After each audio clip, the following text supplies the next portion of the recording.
This video is about the questions from several friends regarding the interpretation of Sharot and Sunstein's "Look Again." Below are our responses, for reference only. Question 1. Part of the discussion mentions that social media might lead to dissatisfaction with one's life because people often only share their highlight moments. So, should we completely stay away from social media, or use it in moderation? How can we balance social needs and maintain realistic expectations? Response. Some experiments have been conducted where participants were given monetary incentives to completely stop using social media for a period of time. The results showed that these people experienced increased happiness. Moreover, some participants decided to quit social media entirely even after the experiment ended. However, for others, social media is indispensable. The key is what you use social media for. Research shows that if you use it for comparison, comparing other people's lives to your own or comparing new information to what you already know, you will feel frustrated. Every time someone posts pictures of their trip to the Maldives, you might feel that your own life is inadequate. Every time OpenAI releases an update, you might be overwhelmed with the fear of falling behind. The updates on social media can feel like bullets being fired at you, making you uncomfortable. But if you can take control and have some confidence, using social media not for comparison but for information acquisition, it's different. For instance, if you're already proficient with AI, the next update will only excite you. In fact, social media itself is evolving. I've noticed that my friends rarely show off their lives anymore. Instead, they share interesting, unrelated information. Sometimes to share intriguing articles, sometimes to express a viewpoint or emotion. People seem to be very conscious about not appearing boastful.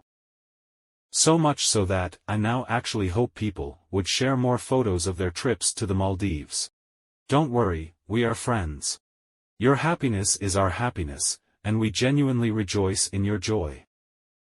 Question 2. Children often lie to avoid punishment. How can we guide them better? Response. In this situation, children lie to avoid punishment, which means if they don't lie, they will be punished. We shouldn't put children in such a position. Punishment is not an effective management method. Even for adults, scholars agree that the certainty of punishment is more effective than its severity. As long as we ensure that people will likely be caught if they break the law, they won't break the law. Conversely, if the government turns a blind eye to many violations, people will still break the law on a large scale even if the punishment is death. When it comes to training children, positive reinforcement is much more effective than punishment. If a child does something right and does it well, you should immediately praise them with excitement as if you've discovered a treasure. But if a child does something wrong, you should remain calm. Firstly, in most cases, children make mistakes unintentionally. For example, if a child accidentally breaks a cup, the parent may be upset, but the child didn't mean to do it. Such incidents shouldn't be punished but rather comforted, and the child will naturally be more careful next time. Secondly, even if a child intentionally does something wrong, severe punishment is unnecessary. Telling them seriously that what they did was wrong and that you're unhappy is already good feedback. Over-punishment can cause psychological trauma. Only in cases of repeated misbehavior should light physical punishment be considered, but that is rare. In reality, even circus trainers only use rewards, not punishment, to train animals. When animals perform correctly, they get a treat. If they perform incorrectly, they don't get whipped. Giving rewards is enough for reinforcement learning, and animals learn automatically. Using a whip only makes them more aggressive. You don't want your trainee to live in fear. The same applies to leaders and their subordinates. If someone makes a mistake, you tell them it's wrong, without needing to punish them. But you only promote and give raises to those who perform well. People will automatically understand what to do. Proper companies only offer bonuses, not fines. Build mutual trust rather than seeking control. Create conditions where children don't feel the need to lie. Question 3. It's said that dehabituation and changing postures while working, like alternating between sitting and walking, can boost creativity. Why, then, does maintaining focus and staying in a flow state also significantly enhance creativity? How do these two mechanisms compare? Response. Dehabituation and flow are indeed two very different states of working. Both can enhance creativity, but they apply to different stages of the creative process. In a flow state, you are completely immersed in a specific task, with a high level of concentration. You automatically block out external distractions and may even lose track of time. Flow is a very precious state where your productivity peaks. If you are in flow, you shouldn't get up and walk around, as this might break the flow. In fact, when you are in flow, you either don't think about moving, or you move unconsciously, so dehabituation isn't necessary. We previously discussed Stephen Kotler's book, The Art of Impossible.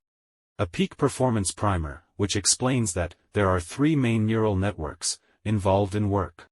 One is the attention network, also known as the task-specific network, which helps you focus on a specific task. Another is the default mode network, which allows your thoughts to wander and daydream, often connecting distant ideas and creating new ones. The third is the salience network, which evaluates the importance of emerging ideas and coordinates the switching between the first two networks. In a flow state, the default mode network is strongly suppressed, and the brain is almost entirely taken over by the task-specific network. At this time, your brain is tackling a very clear problem.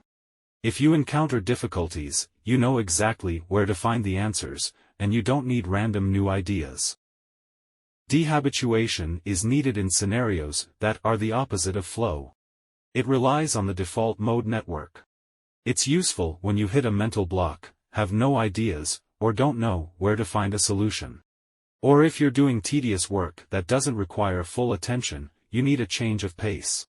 Standing up and moving around can activate the default mode network, potentially providing new inspiration and refreshing your focus.